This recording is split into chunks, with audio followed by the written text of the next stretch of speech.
down, and Danish rejoins the race, but he's obviously going to be out of the points. 1, 2, 3 in the championship, and the fifth rider of the championship, Benyat Fernandez, into fourth. One time of it at the moment is Veda Pratama. There's Marco Morelli on the 90. But Veda Pratama just has to sort of finish really to pick up a couple of points to go. Place in the race just behind him, all the way from near enough the back row of the. He's moving up as well. He's got in front of Veda Pratama. So Veda lost about 3 places on back in front of Hakim Danish in the battle for second place in the cup. That is such a crying shame. It's grid. What a ride this is from Benyat. Absolutely superb and a great run that lap. So Gonzalez looks to the inside of Ariati, but he lets the brake. Goodness me, well, we turn our attention back then, so it could well be from Hakim Danish as well. You know, Hakim, he started the year. Kicks off, and a few riders really struggling there in the braking zone. I wonder if they hit Ariati and Veda, your top 2. But who will win the final? With 5 second places and then a win.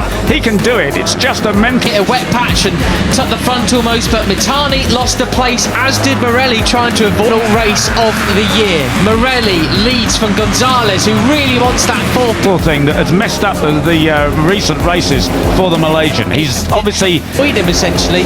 Or did someone just break a bit earlier? I'm not sure. But whatever the case is, position in the standings in his debut season in rookies, and Mitani expunged that from his brain now, and he is battling for the lead. It's such a different time. Pugliese now slots in the second with David Gonzalez. He wants another podium as well. There is Danish limping around again then.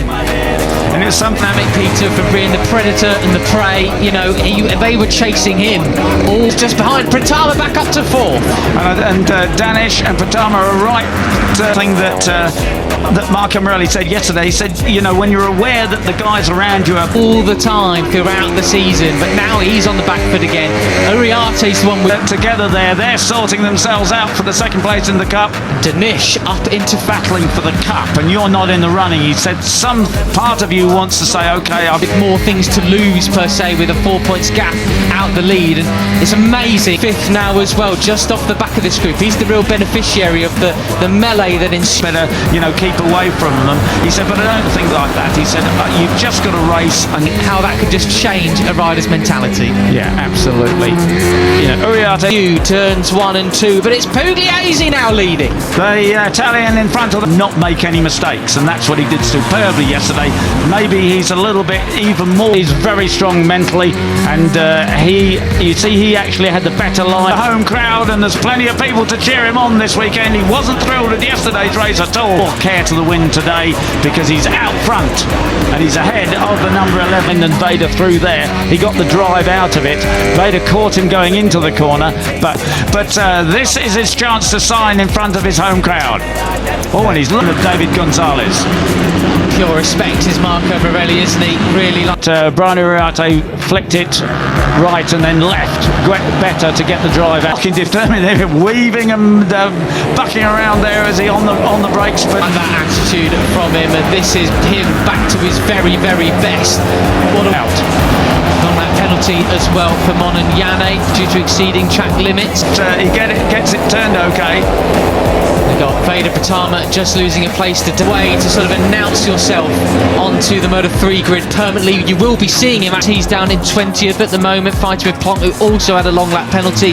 Agostinelli is Danish there, so Danish, well, this is what happens then. Danish back to his very best. He moves in Moto3 for the rest of the year as he fills in just ahead of them. He's done his long lap penalty as well. Oh, and Brian. He's alongside Brian Uriarte, looks up the inside of Carbone, but thinks better of it. Well, as the number 90, I think he's 95 in Moto3 as well. But and getting it a bit sideways on the brakes going in there, but he managed to hang on to it. Who's that? With first place in the championship lost, Danish now really wants that second place.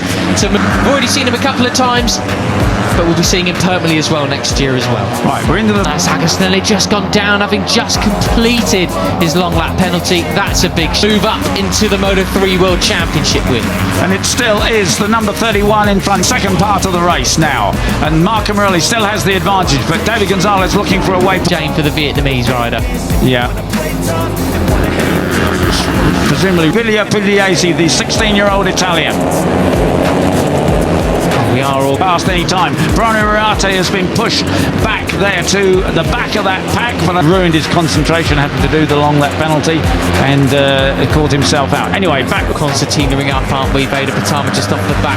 Marco Morelli 6th, Mitani 7th. I don't think he's going to just hang in there too long. He's already passes it. Zen Mitani to take up for the leaders then. Bruno Riarte still with the advantage over Pratama and Hakim Danish. They got a push-ins there as well. He obviously had the crash yesterday with Veda Pratama, and that with fourth place.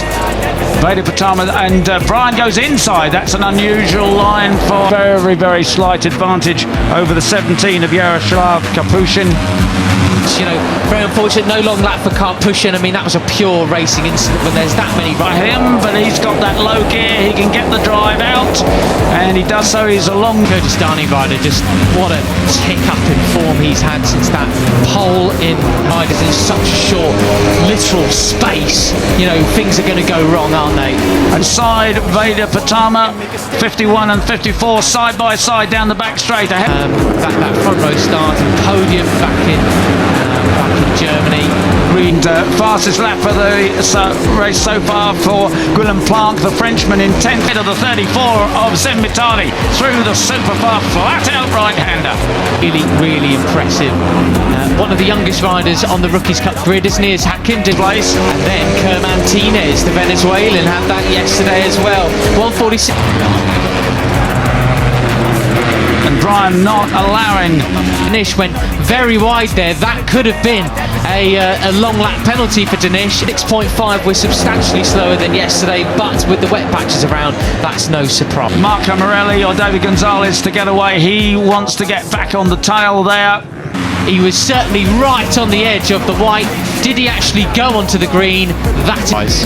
Yeah, as you say, it's all concertinaed up very much, hasn't it? There's only, you know, a couple of seconds.